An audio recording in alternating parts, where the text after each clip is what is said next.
Yo confío en Sur. Y para ahorrar tiempo y pintura, sello antes de pintar con el sellador 522 de Sur. Transcomer, puesto de bolsa de comercio, presenta a las 5 con Alberto Padilla.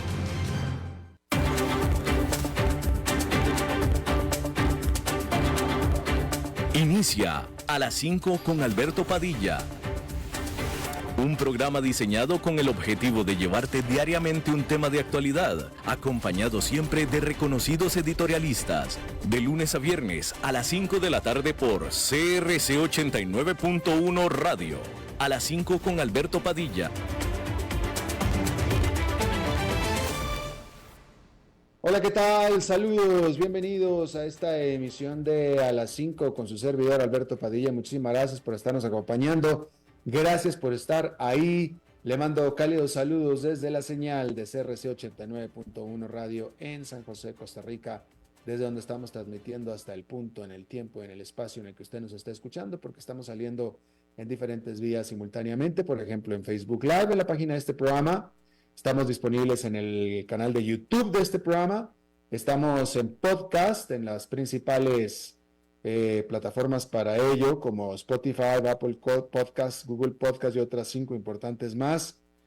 Aquí en Costa Rica, este programa que sale en vivo en este momento a las 5 de la tarde, se repite todos los días a las 10 de la noche aquí en CRC 89.1 Radio.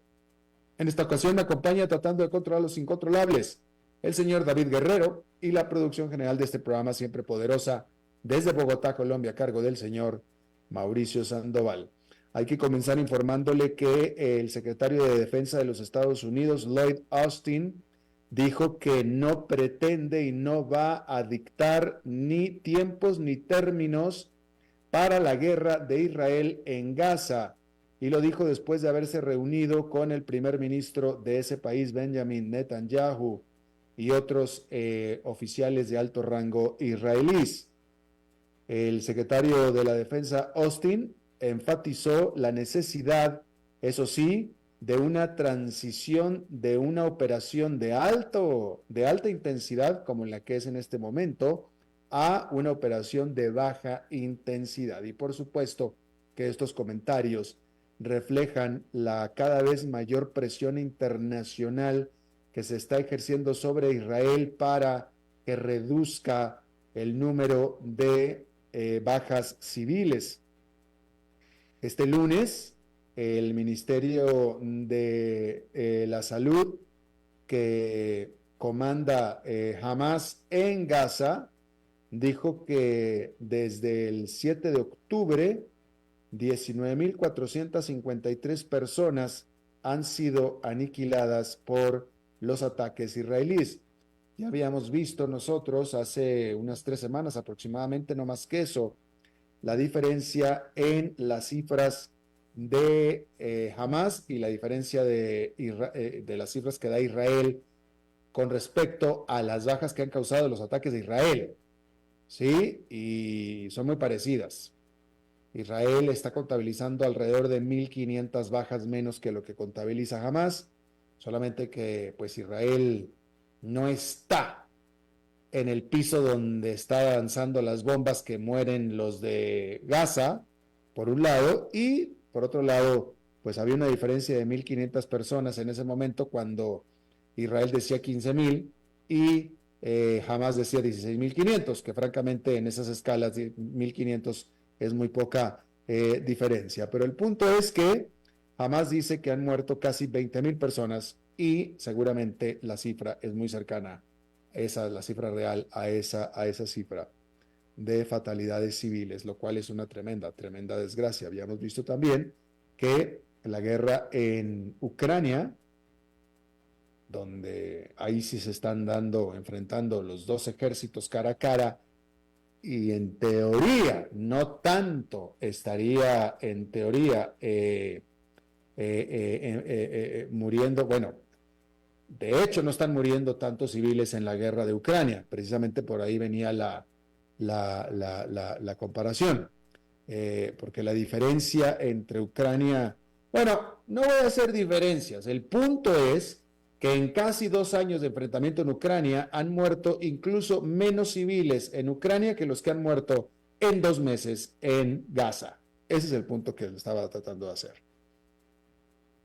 Bien, la gigante petrolera británica BP anunció que detendrá todos sus cargamentos a través del Mar Rojo después de que el grupo miliciano respaldado por Irán, mejor dicho, respaldado por Irán, los Houthis, aumentaran sus ataques sobre los barcos que están transitando sobre el Mar Rojo. Ante esto, los precios a futuro del petróleo subieron cuando se dio este anuncio, el cual se dio después de que varias empresas navieras gigantes anunciaron también que detendrán sus viajes a través de esa ruta. Hay que decir que Estados Unidos y sus aliados, según se reportó, que están planeando el desplegar nuevas fuerzas marítimas para asegurar la seguridad en ese pasaje que es absolutamente vital para el comercio mundial. ¿Qué tan vital? Bueno, pues tan vital como que el 30% aproximadamente es la cantidad de contenedores en el mar cargados que pasan a través del estrecho Bab al-Mandab entre África y la península arábica. Y eso, por ahí pasa el 30% de los contenedores del mundo. Y eso es lo que está siendo atacado por los Houthis. Así es que no dude usted, y podríamos esperar que en algún momento no muy lejano, estas decisiones vayan a empezar a causar problemas a las cadenas de suministro globales. No lo dude usted. Y también recordar que hay una disminución de tránsito a través del Canal de Panamá. También por sequía. ¿Se acuerda usted que hemos hablado muchísimo de eso? Pudiera ser, y vamos a ver si hay algún reporte después de eso, pero pudiera ser que entre las dos vías que están interrumpidas o con interrupciones, pudiera ser que vaya a causar problemas en las cadenas de suministro del mundo más adelante. Bien. Uno de los que fue íconos de la industrialización de los Estados Unidos, la US Steel, esta acerera que fue US Steel, que fue la empresa, por mucho tiempo una de las empresas más grandes, una de las gigantes, una de las pioneras de la industrialización de los Estados Unidos, US Steel, anunció que alcanzó un acuerdo para ser adquirida por su rival japonesa Nippon Steel, por una oferta en efectivo de más de 14,000 millones de dólares. Este precio significa $55 por cada acción de US Steel y es significativamente mayor que los $35 que había ofrecido la rival estadounidense Cleveland Cliffs en una también oferta en efectivo y en acciones que se dio en agosto. Pero pues por supuesto que 55 no es lo mismo que 35, ¿verdad? Entonces US Steel eligió venderse a la japonesa y no a su connacional Cleveland Cliffs. Sin embargo, hay que decir que el sindicato de metalúrgicos de los Estados Unidos, que representa a la gran mayoría de los trabajadores de US Steel y que están a favor de que sea comprada esta por un comprador doméstico y por tanto también sindicalizado, dijo que este acuerdo demuestra por parte de US Steel avaricia y cortoplacismo, una actitud avara y cortoplacista, fue lo que dijo el sindicato de US Steel. Y bueno, ahí lo tiene usted. hay que decir que el gobernador de Texas firmó una ley que convierte en crimen la inmigración no oficial a través de los puertos de entrada a Texas, que todos son desde México, por supuesto. Lo que por supuesto está desatando y va a desatar lo que será una inevitable guerra legal con el gobierno federal de los Estados Unidos. Porque la Corte Suprema de Justicia de los Estados Unidos previamente había determinado que el gobierno federal, no los estados, son los encargados de controlar la inmigración al país. Sin embargo, Texas financió su propio programa de vigilancia fronteriza hace más de 2 años. Esta nueva ley, que toma efecto en marzo, permitirá a las policías locales y estatales el arrestar a los presuntos ofensores, es decir, a los inmigrantes que pasan por Texas. En esta guerra legal, efectivamente, que hay con el gobierno federal, usted recordará hace un par de meses, no más que eso, también el gobernador de Texas había puesto una barrera flotante sobre el río Bravo, que en Estados Unidos es el río Grande, es el río fronterizo entre México y Estados Unidos en Texas, y él había colocado una barrera flotante por sus pistolas, literalmente como se dice, ¿no? Por sus pistolas, diciendo que el río es parte de Texas y está protegiendo sus fronteras. Y ahí es donde la Suprema Corte de Justicia dijo, no, tú no puedes poner esa barrera le compete nada más al gobierno federal, no al gobierno de Texas. Bueno, pues ahora están haciendo otra vez este tipo de movidas. En este estado, ya habíamos hablado de eso, Texas en particular, a diferencia de Nuevo México, acuérdense que son 4 los fronterizos estados de México con Estados Unidos, Texas, Arizona, Nuevo México y California.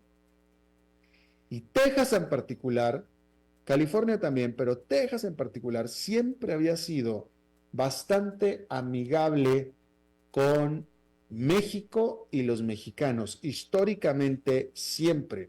Usted recordará, el presidente George Bush, el hijo sobre todo, él fue gobernador de Texas y él quería mucho a México. Usted recordará el presidente mexicano que estaba en esa época, el homólogo de George Bush cuando era presidente era Vicente Fox de México y los dos se llevaban muy bien. De hecho, tan así, y esto está en la historia, usted lo puede buscar, cuando George Bush llega al poder, se empezó a hablar de una, no voy a decir que era una frontera común porque no creo que hayan usado ese término como tal, pero sí de un libre paso fronterizo. Estaban hablando de una gran apertura fronteriza entre México y Estados Unidos, entre George Bush y Vicente Fox, solamente que en eso llegaron los ataques del 9/11. Acuérdese usted que el 9/11 fue el año en el que llegó George Bush al poder, y estaban realmente hablando ya de eso, Bush y Fox, cuando llegaron los ataques del 9/11, y desafortunadamente Estados Unidos pues se vio obligada a cambiar su actitud por completo hacia todo lo que es geopolítica, incluyendo a sus relaciones internacionales, por supuesto. Pero el punto es que Texas siempre había sido bastante amigable y abierto hacia México y los mexicanos, en este estado donde gran parte de la población es de ascendencia o de origen mexicana. Mi propia abuela es tejana, de apellido Martínez. Martínez González, de hecho, era mi abuela y ella era tejana. Tejana de Texas, que hablaba como americana porque ella era tejana, Texas, pero era Martínez González, casada con un mexicano que era mi abuelo. Entonces, las ligas entre México y Texas son abundantes, muy abundantes, y este estado siempre lo ha reconocido así, y yo me atrevería a decir que lo sigue reconociendo así el Estado. Este gobernador en particular es el que ha venido a romper con el status quo, como se conocía. Y bien, ahí lo tiene usted. Hay que decir que la Unión Europea adoptó un nuevo paquete de sanciones en contra de Rusia y esta medida impone una prohibición a las importaciones de diamantes rusos hacia la Unión Europea a partir del primer día del 2024, así como restricciones a algunos metales para que metales hacia la Unión Europea. Este paquete también refuerza el límite de precio que impuso el G7 al petróleo ruso después de que Rusia todavía estaba logrando darle la vuelta al techo de precio que ya se le había impuesto, y Rusia en general estaba pudiendo vender su crudo bastante por encima del precio que se le había impuesto de $60 al barril de Rusia. Y bueno, supuestamente le están dando un nuevo techo de precio, pero ¿cómo va a hacer que eso evite que Rusia siga dándole la vuelta? Eso no se ha dicho. El Papa Francisco, esto que está causando titulares en todo el mundo, el Papa Francisco dio su aprobación para que los sacerdotes católicos den su bendición a las parejas del mismo sexo, lo que es absolutamente un cambio muy significativo a la doctrina de la Iglesia Católica.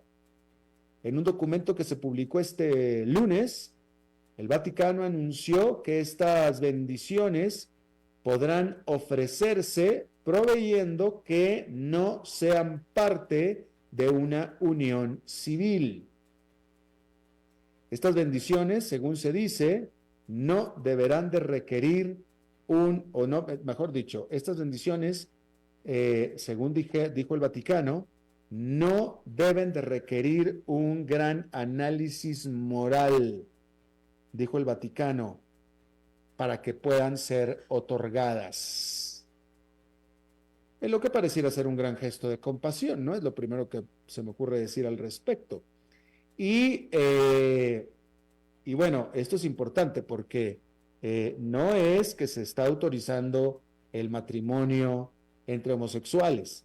Simplemente lo que se está autorizando es que el sacerdote, como lo estoy entendiendo yo, que el sacerdote pueda bendecir a una pareja lo mismo que bendice pues a cualquier otra cosa.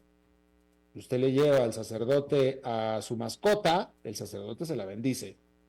Le lleva su automóvil nuevo, el sacerdote se lo bendice si usted se lo pide. Le lleva a su hijo, a su hija, el sacerdote se los bendice. Es más, el sacerdote los bendice a ustedes cuando los manda fuera de la misa. Y bueno, pues es básicamente lo mismo, es una bendición.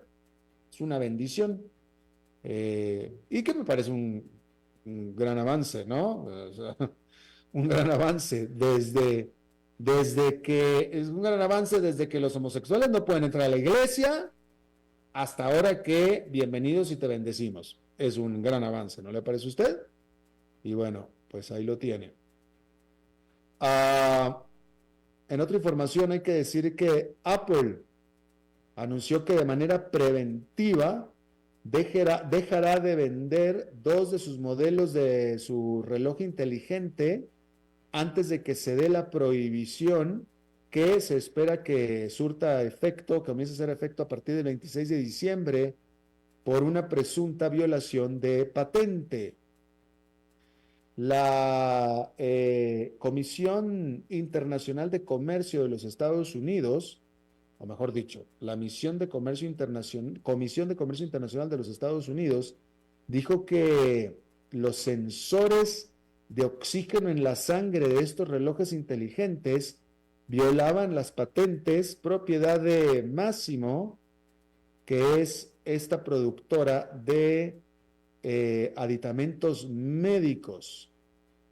Apple le había pedido a la administración Biden que revisara esta decisión y pudiera vetar la prohibición hasta el 25 de diciembre, esta prohibición que tomará efecto a partir del 26 de diciembre. Así es que ahí lo tiene usted. Bien, la semana pasada, la CEPAL, que es la Comisión Económica para América Latina y el Caribe, entregó el balance preliminar de las economías de América Latina y el Caribe para este año, siendo su último informe anual del año, en el cual señaló que Latinoamérica y el Caribe mantendrá la senda de bajo crecimiento, lo que significará una desaceleración en la creación de empleo y la persistencia de la informalidad y de las brechas de género, entre otros efectos. Y aquí me parece a mí que la palabra clave, el término clave es persistirá. Persistirá.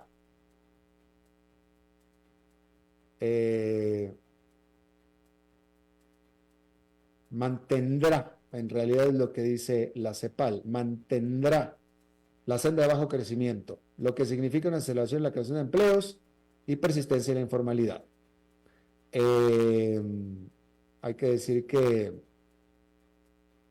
en promedio, América Latina y el Caribe terminará creciendo este 2023 un 2,2%, y se espera que en el 2024 disminuya el crecimiento aún más a 1,9%, lo que implica una desaceleración del crecimiento regional respecto a los niveles observados en el 2022. Pese a que todas las subregiones mostrarán un menor crecimiento en el 2023 con respecto al 2022, el informe destaca la heterogeneidad que existe entre los países de la región. Así, América del Sur crecería solamente un 1,5% en este año. Creció 3,8% en el 22. El grupo conformado por Centroamérica y México va a crecer un 3,5% este año, cuando había crecido 4,1% en el 22, mientras que el Caribe, sin incluir Guyana, crecería un 3,4% este año, cuando en el 2022 creció 6,4%. Y bueno, reitera la CEPAL que para el próximo año se espera que la región mantenga la dinámica de bajo crecimiento y todas las subregiones crecerán menos que en el 2023. América del Sur crecerá en el 2024 un 1,4%, Centroamérica y México un 2,7%, el Caribe un 2,6%. Fíjese usted, de esto, vaya, esta es la historia de los informes de la CEPAL. La CEPAL lo que está haciendo es reflejar, pues, lo que da a América Latina, ¿sí? Fíjese usted, Sudamérica creció un 3,8% en el 2022, 3,8%. Por supuesto que es un tremendo crecimiento de 3,8% comparado con el 1,5% que va a crecer este año, ¿sí? Pero aún así el 3,8% es un crecimiento insostenible para sacar a la gente de la pobreza. Es decir, a como hemos venido creciendo nosotros en América Latina, 3,8% ya es bueno. Ya es bueno. Fíjese, es más, vámonos a la región, a la mejor cifra de la región en el 2022, que sería el Caribe. El Caribe creció un 6,4% en el 2022, 6,4%. Ese es tremendo crecimiento para ser América Latina. Es tremendo crecimiento. Es más, yo casi podría apostar, es que estoy leyendo esta nota en este momento, no hice la tarea, pero yo casi le puedo apostar que América Latina en conjunto no ha crecido nunca un 6,4%, nunca, ni cercano, ni cercano. Pero bueno, eso fue el Caribe, y qué bueno que el Caribe. Pero mejor quedémonos entonces con una cifra mucho más realista, para la región, que es 3,8%, casi el 4% que creció Sudamérica en el 2022. Me parece una cifra más realista para América Latina, ¿sí? Que, de nuevo, 4% es un tremendo crecimiento en comparación con el 1,5% que va a crecer, que se estima que va a crecer Sudamérica este año, ¿no? Casi 4%.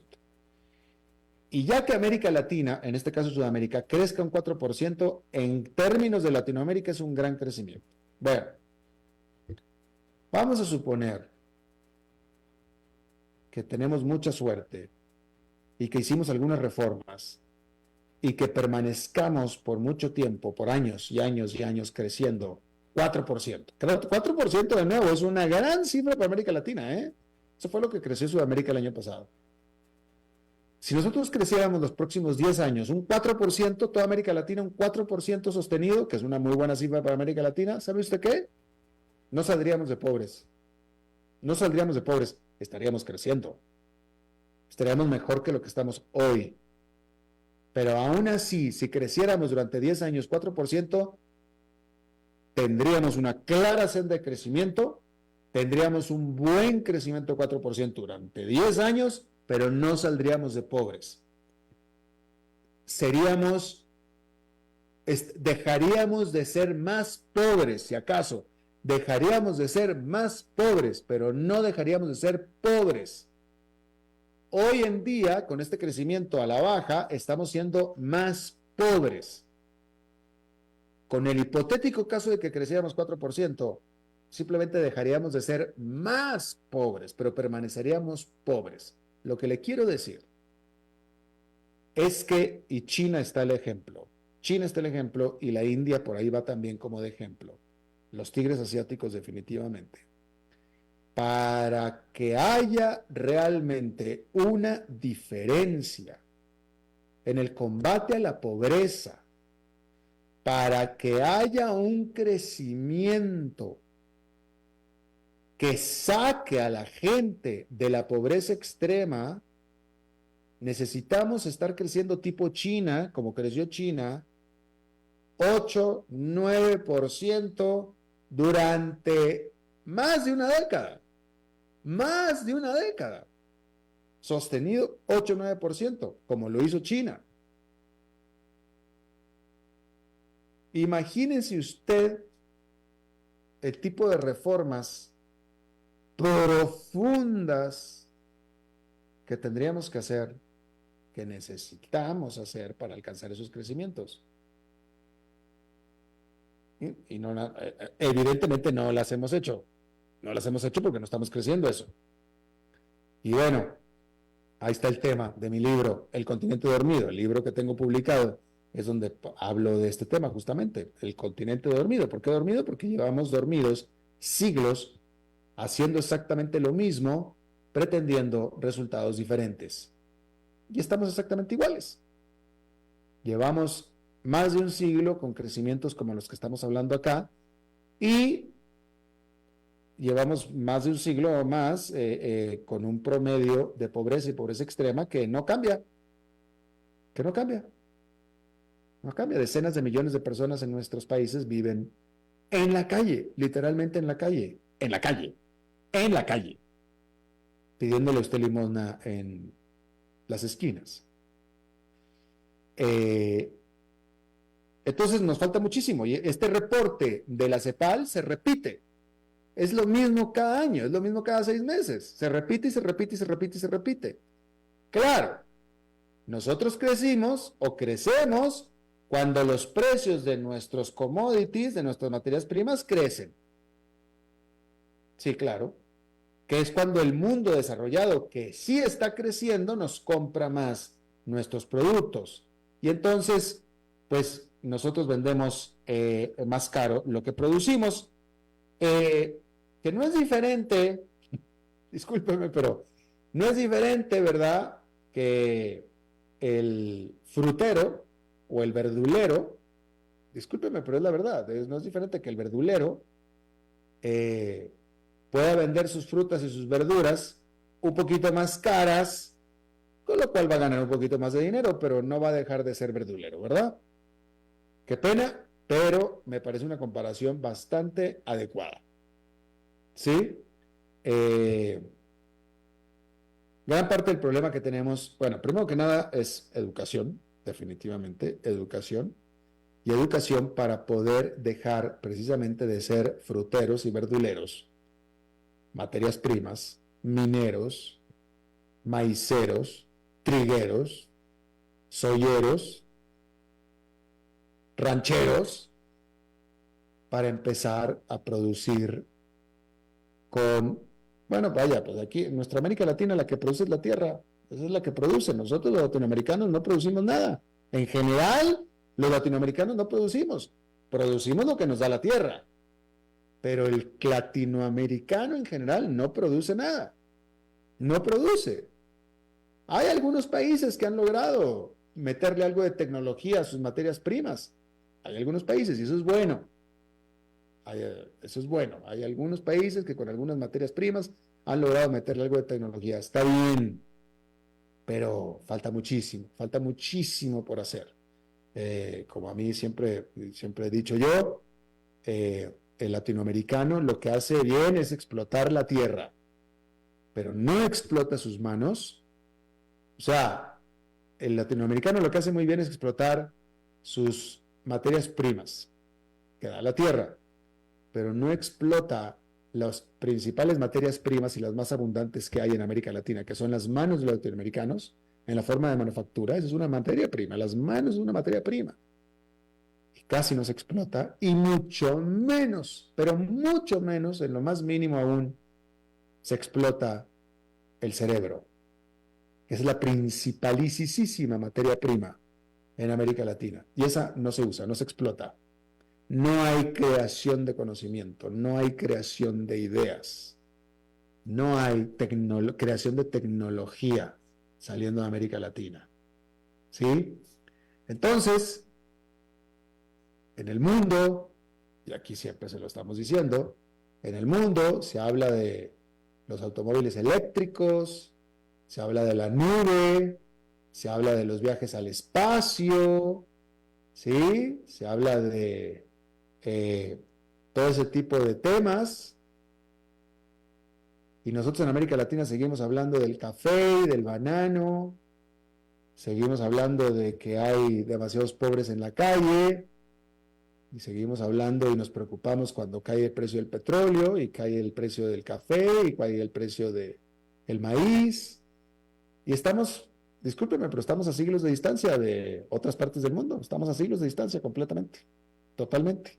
Y mientras no cambiemos esa ecuación, los informes de la CEPAL van a seguir siendo los mismos que han sido desde hace varias décadas. Una continuación del bajo crecimiento, va a seguir la desigualdad, va a continuar la pobreza. Y sí, pues yo creo que ha de ser de lo más aburrido ser economista de la CEPAL, porque es siempre lo mismo. Y es una frustración muy grande siempre estar observando este asunto. De ahí el título del libro, El continente dormido, definitivamente. Bien, vamos a hacer una pausa y regresamos con nuestra entrevista de hoy. A las 5 con Alberto Padilla, por CRC 89.1 Radio.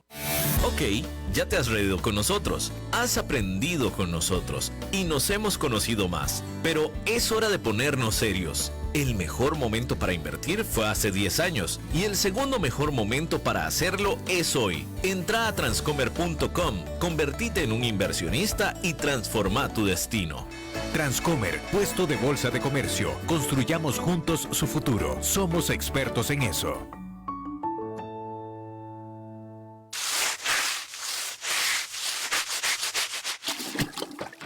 ¿Están cansados de limpiar tanto el piso de su casa? No sufran más. Cambien esta cerámica con porcelanatos pulidos antibacteriales y súper fáciles de limpiar. En Porcerámica, número 1 en porcelanatos.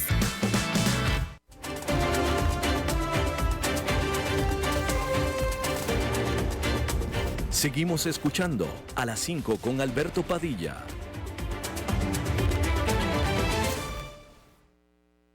Gracias por continuar con nosotros. Déjeme informarle, ya que estábamos hablando de el cierre de tránsito, la cancelación de tránsito de varias navieras importantes por el Mar Rojo, y le hablaba yo acerca de los disminución en el tránsito que hay también en el propio Canal de Panamá por la sequía. Hay que decir que mediante un aviso oficial a las navieras, el Canal de Panamá anunció que aumentará a 24 el número de tránsitos diarios a partir de enero para beneficio de sus clientes. Actualmente transitan 22 buques diarios que se dividen entre 6 Neopanamax y 6 Panamax, es decir, de los grandes y los pequeños, como medida de restricción ante la situación que presenta de sequía el lago Gatún, que alimenta de agua dulce a el Canal de Panamá, y este lago está en sus niveles mínimos sin precedentes para este momento del año debido a la sequía provocada por el fenómeno del Niño. Bueno, 2 buques más, nada más. Vaya, francamente no alivia mucho la situación, pero ahí tiene usted eso. 2 buques más transitarán diariamente por el Canal de Panamá. Por cierto que ante el anuncio de la British Petroleum de que dejará de transitar por el Mar Rojo, el precio del barril del petróleo Brent para entrega en febrero dio un salto de casi 4 puntos porcentuales en el mercado de futuros de Londres después de este anuncio de la British Petroleum. Bien, ahí está. Vámonos a Chile, donde con más del 90% de los centros de votación escrutados, bueno, hay que, primero que nada, reiterarle que en Chile hubo el referendo para la nueva constitución este domingo. ¿Recuerda usted? Hace un año hubo un referendo para presentarles a los chilenos una nueva constitución. En este referendo la rechazaron. Primero que nada, los chilenos estaban enojados con su constitución original que tenían, que la gran crítica que es una constitución de la época de Pinochet. Estaban enojados con esa constitución, no la querían. Entonces mandaron a hacer una nueva, se las presentaron en referendo, no la quisieron porque estaba muy hacia la izquierda, la rechazaron. Mandaron a hacer otra, la cual se presentó este domingo, y con más del 90% de los centros de votación escrutados, los resultados del referendo sobre una nueva Carta Magna se ubicaron en 55,68% en contra y 44% a favor, y así los chilenos dijeron: tampoco nos gustó esta otra constitución. Yo le agradezco muchísimo a Gustavo Campos, analista político, académico de la Escuela de Gobierno de la Universidad Central de Chile, doctor en Gobierno y Políticas Públicas, que esté con nosotros desde Santiago de Chile. Gustavo, gracias. Gracias a ustedes por la invitación. Un placer de estar aquí. Gracias. Si lo informé bien, Gustavo, ¿qué quiere decir esto entonces? ¿Que los chilenos están contentos y se quedan contentos con la constitución que originalmente no querían? Definitivamente no. Aquí hay muy poca gente contenta, y es extraño, ¿no? Porque después de una votación uno esperaría que siempre hayan vencedores y derrotados. Sin embargo, quienes han sido derrotados, que es principalmente el sector de la derecha más dura del país, está intentando desacoplarse de esa derrota, señalando que para ellos es en realidad también una buena noticia quedarse con la constitución actual, porque básicamente es la que creó Augusto Pinochet, que para muchos sigue siendo su referente político. Y por otra parte, los que podrían entenderse como los ganadores tampoco muestran demasiada euforia, porque en definitiva sigue vigente la denominada Constitución del 80, más allá que tiene algunas modificaciones posteriores, principalmente las del año 2005 bajo el mandato de Ricardo Lagos. Y este grupo tampoco tiene muchas razones para celebrar, precisamente porque en octubre 19, con el denominado acá en Chile estallido social, una de las principales demandas era el cambio de la Constitución, y eso no se ha concretado, como tú bien decías, en un segundo intento. Entonces pareciera ser que no hay mucha gente contenta, salvo algunos actores políticos muy puntuales que ven su alegría más que nada en cuentas de corto plazo. Bueno, ahora, ¿es correcto decir y afirmar que la primera constitución o el primer referendo se rechazó por ser muy de izquierda y ahora este se rechazó por ser muy de derecha? Es una interpretación que a grosso modo es correcta. En el caso de del primer intento, digamos, de reforma constitucional, la entonces Asamblea Constituyente tuvo un componente significativamente mayoritario de constituyentes de izquierda y muchos grupos independientes. Y por lo tanto, el primer ensayo constitucional o el primer texto que fue rechazado por un gran número de votantes tenía un claro sesgo hacia la izquierda y reflejaba muchas de las demandas de grupos que hoy día se consideran incluso un poco minoritarios, ¿no? Temas de género, el aborto, exacerbación del tema ecológico a ojos de muchos, fueron en definitiva los factores que hicieron que esa constitución se considerara muy de izquierda. Y en el segundo ensayo constitucional, y en esto aquí hay una particularidad del electorado chileno, escogen una asamblea constituyente o un consejo constitucional principalmente asociado al que aquí en Chile se denomina el Partido Republicano, que tiene un corte neoliberal, conservador en lo valórico, y que también, al obtener una mayoría importante de ese consejo, impuso su línea editorial, generando un proyecto constitucional bastante conservador. Entonces, los chilenos han tenido que escoger en la práctica entre dos visiones de sociedad que son bastante extremos si es que uno los compara. Y en ese camino han decidido rechazar ambas alternativas.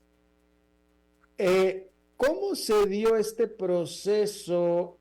O sea, ¿cómo es posible que después de el primer fallo, es decir, del primer rechazo,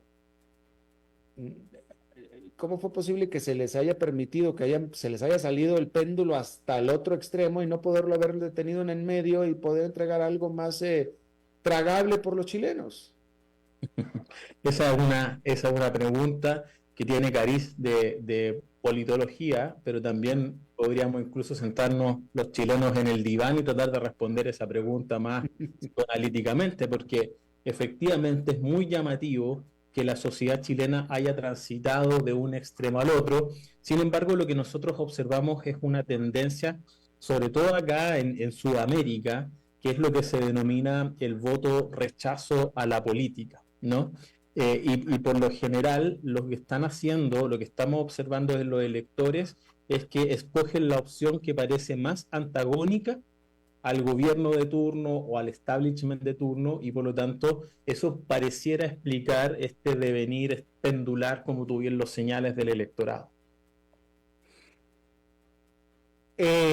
Ok, esta que acaban de rechazar la consideran muy de derecha. La constitución actual, la crítica es que también es muy de derecha. ¿Cuál es la diferencia entre las dos? Bueno, la verdad es que la diferencia entre las dos básicamente es que la constitución que actualmente nos rige tiene un origen en un gobierno no democrático, en una dictadura. Y por lo tanto eso ha sido considerado como el pecado original, si me permites la expresión, respecto a la constitución que actualmente nos rige, y que ha sido, si bien ha sido modificada, tiene esa condición que es muy difícil de cambiar. Esta constitución, la del 80, sentó las bases principalmente de lo que nosotros conocemos como el Estado subsidiario, que es un Estado que promueve la iniciativa privada por sobre la estatal, y que podríamos resumir como que el Estado se abstiene de participar en todos aquellos espacios donde el privado tiene la posibilidad de desarrollar negocios. Y esto se ha manifestado incluso en ámbitos como por ejemplo la educación privada o denominada particular subvencionada, en la salud, que nosotros tenemos un sistema que se denomina ISAPRES, que son una especie de seguro privado de salud, etcétera, etcétera. Y por lo tanto, la expectativa de cambio de esta constitución para muchos sectores era avanzar hacia lo que se denomina un Estado social de derechos o un Estado de derechos. Se suponía entonces que esta nueva constitución garantizaba más derechos, de hecho así lo hacía declarativamente en ese proyecto, pero a juicio de muchos consolidaba en el fondo el modelo anterior, es decir, se mantenía esta idea de Estado subsidiario con otro nombre, pero se consagraba el sistema de salud privado, la educación privada y el gran problema que tenemos hoy día aquí en Chile, que son el sistema de pensiones, que en muchos países del mundo es un referente, pero los chilenos no estamos del todo conformes porque se basa precisamente en unas administradoras privadas de los fondos de pensión. Entonces se consideraba que de todas formas no lograba satisfacer para muchos sectores de la sociedad los cambios que originaron este movimiento de una nueva constitución para el país. ¿Qué sigue ahora? ¿Otra referéndum? No, la verdad es que los chilenos, a lo menos, y en esto sí hay un consenso en la clase política, a lo menos vamos a tener 2 años, que es lo que le resta en el periodo presidencial de Gabriel Boric, 2 años de estabilidad constitucional. Él y su coalición han salido a comprometerse que a lo menos por 2 años este proceso se cerraba. Esto ocurre en un contexto donde hay un gobierno que ha obtenido a partir de esta votación un poco de oxígeno después de semanas muy complejas por una agenda de inseguridad pública que ha estado muy desfavorable para el gobierno, por unos casos de corrupción que se han destapado, y por lo tanto la mejor noticia que podía ocurrirle al gobierno era, por una parte, no perder esta elección. Ellos estaban asociados informalmente al en contra, y por otra parte recuperar la agenda para poder gobernar. Entonces, a lo menos por 2 años se cierra esta discusión. Sin embargo, hoy ya han aparecido algunos actores que uno podría ubicar en el espectro más en el extremo de la izquierda, que están señalando que este proceso no se ha cerrado de manera absoluta, que hay que revisarlo en 2 años, que sigue siendo un anhelo para la sociedad. Por lo tanto, la incertidumbre se mantiene en el mediano o largo plazo. Bueno, ¿y qué la constitución actual chilena no puede ser reformada, constituida, construida, morfada con reformas como se hace en el resto del mundo de acuerdo a lo que quieren los ciudadanos del país? Efectivamente sí, pero esa posibilidad está en el fondo sujeta hasta antes del 2022 recién a la posibilidad de obtener 3/5 de los senadores y diputados. Nosotros tenemos un sistema bicameral, entonces 3/5 de los senadores y diputados para generar una reforma constitucional. Eso, dado el sistema político chileno, era realmente una cláusula que operaba como un candado para cualquier modificación. Y lo que acaba de ocurrir es que hace unos años, y de hecho este proceso constitucional se abre gracias a ello, es que se modifica ese quórum a 4/7. Y con ello, en el fondo, se hace posible que ciertas mayorías, que siguen siendo significativas, pero no tanto como el quórum anterior, podrían establecer algunas modificaciones. Sin embargo, que la discusión constitucional la asuma el Congreso tampoco es una tan buena noticia en un contexto de alta desconfianza institucional, donde el Congreso es uno de los actores respecto a los cuales los ciudadanos chilenos tienen menor confianza. Por lo tanto, nada asegura que este sea efectivamente el camino de una reforma legítima, entre comillas, de la Constitución. Claro. Ahora, Gustavo, yo quisiera que me ayudaras a poner en contexto para el gran público latinoamericano.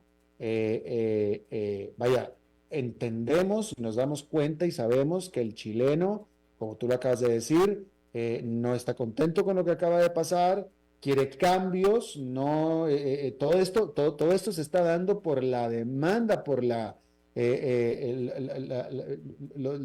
los clamores de los chilenos de cambios, pero especificar que el chileno, en términos comparativos para el resto de América Latina, el chileno es alguien, en muchos países pudiera considerarse rico, ¿verdad? Es alguien que tiene educación, es alguien que tiene salud, es alguien que tiene techo, y es alguien que tiene trabajo y con sus niños en la escuela, etcétera. Es decir, el nivel de vida del chileno es totalmente diferente al nivel de vida del latinoamericano promedio.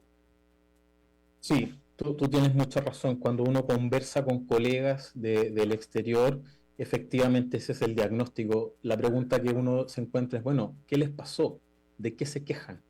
Y efectivamente lo que caracteriza a Chile es que efectivamente ha mostrado una movilidad social muy alta, ha aumentado el acceso de las capas medias y bajas de la sociedad, por ejemplo, a educación superior. Hay una política de gratuidad de la educación superior hace muchos años que alcanza un porcentaje altísimo de la población. Hay acceso a salud, hay mejoras, pero todo eso ha ocurrido en un contexto de alta desigualdad social.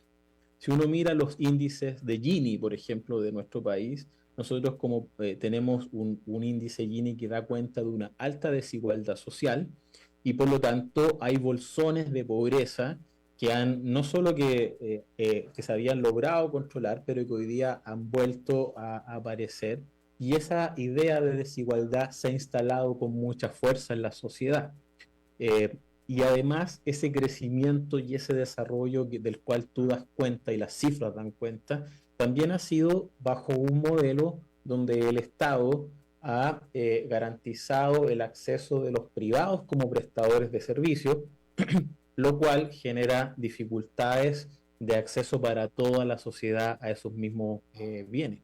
Por ejemplo, Chile ha invertido desde hace muchos años y cuenta con un gran sistema de autopistas asegurando la conectividad. Eso ha favorecido no solo la movilización de las personas, sino el aumento de las exportaciones. Tú hablabas del Canal de Panamá, nosotros somos un país que estamos muy lejos de todo.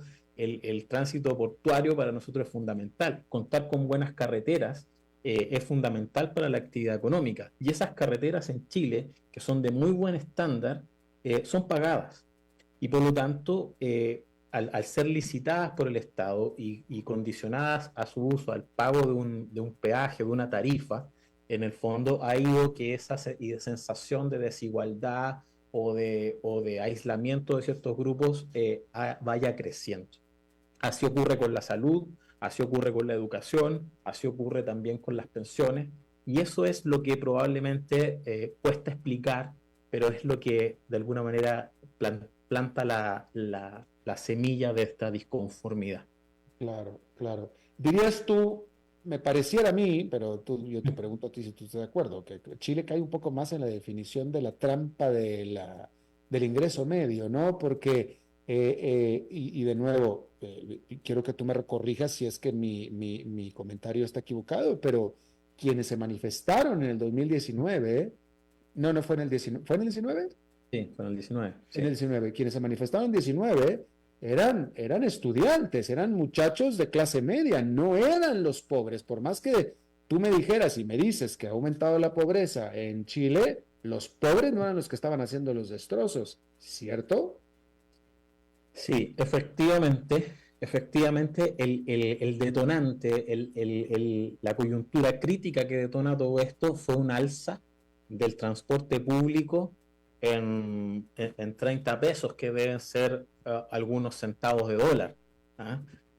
Y esa alza de transporte público moviliza principalmente a los estudiantes, que ya desde hace décadas han sido un actor social muy relevante, pero que luego dio paso a protestas en distintos lugares. Y tú tienes razón, la principal característica, y esto está estudiado en varios trabajos, de quienes protestaban eran personas con altos niveles de educación, de clase media, efectivamente, pero que se sienten postergados, porque efectivamente hoy día tenemos una clase media que accedió a la educación, donde el sistema para muchos de ellos pareciera que no les ha cumplido la promesa, que era de cierto nivel de bienestar a partir de la obtención de un título profesional. Y por lo tanto, no son solo pobres, es una clase media que contiene ciertos niveles de frustración porque pareciera que ha tocado techo. Y esa cuestión es muy difícil de resolver y es una característica propia de la trampa de los ingresos medios. Claro, por supuesto, sí, es fascinante. Yo recuerdo haber estado en Chile, tú me vas a decir a mí, tú estabas muy joven en ese momento, pero Esto fue a principios de siglo cuando dio las primeras señales de esta desasosiego de los chilenos cuando estaban implementando, cuando se estrenó el nuevo, creo que se llamaba Transmilenio, creo que el nombre, y que fue un fracaso, que salió, que tuvo muchos problemas de operación el sistema de transporte público, que era un tremendo sistema de transporte público, simplemente hubo problemas en el software y en la implementación y todo, y eso, los chilenos salieron a las calles impresionados, y a mí me daba, digo, me fascinaba ver eso, porque en el resto hay muchos países en América Latina que ya quisieran tener uno de los buses que tienen en Santiago. Sí, bueno, ese era el Transantiago, que fue una copia del Transmilenio, que es de Colombia, y efectivamente sigue siendo un caso de política pública fracasada, que seguimos estudiando en nuestras clases en las distintas universidades, porque efectivamente mostró con el tiempo tener algunos problemas de diseño. Y por lo tanto, pareciera ser que los chilenos somos un poco inconformistas, pero también no hemos aprendido a que los grandes avances de Chile no son tan buena noticia si es que van dejando mucha gente atrás. Y pareciera ser que la sensación del chileno y chilena es que el carro está dejando mucha gente abajo. Y eso es algo que intentamos corregir a través de este proceso constitucional que lamentablemente en 2 ocasiones ha llegado digamos, a término con el rechazo por parte de la ciudadanía. De nuevo, nada más una última precisión para nosotros entender, los que no somos chilenos. Cuando ustedes afirman que está dejando gente abajo, ¿estamos hablando de gente abajo, como se conoce en América Latina, durmiendo en las calles, o estamos hablando de gente que tiene educación y que tiene salud y que no accede a un crédito para pasar una mejor vida? Ambas. En el Chile de los 90, la promesa era, si tú te conviertes en profesional, vas a tener un excelente estándar de vida. Eso se empezó a dejar de cumplir a principios de los 2000, precisamente cuando tú decías que estuviste aquí en Chile. Y por lo tanto, hoy día hay una clase media baja, con estudios, que no ve satisfechas sus expectativas, increíblemente de consumo. Muchas personas, exacto, sí. Muchas personas señalan que en realidad el estallido social, más que social, era un estallido por más mercado, donde las personas lo que buscaban era precisamente tener más medios para participar del mercado. Y ese es un proceso que sigue abierto, lamentablemente, porque la clase política no ha sido capaz de construir los acuerdos que la ciudadanía espera. Bueno, pues Gustavo Campos, analista político chileno, te agradezco muchísimo que hayas charlado con nosotros esta tarde. Ha sido un placer. Muchas gracias. Que estén muy bien.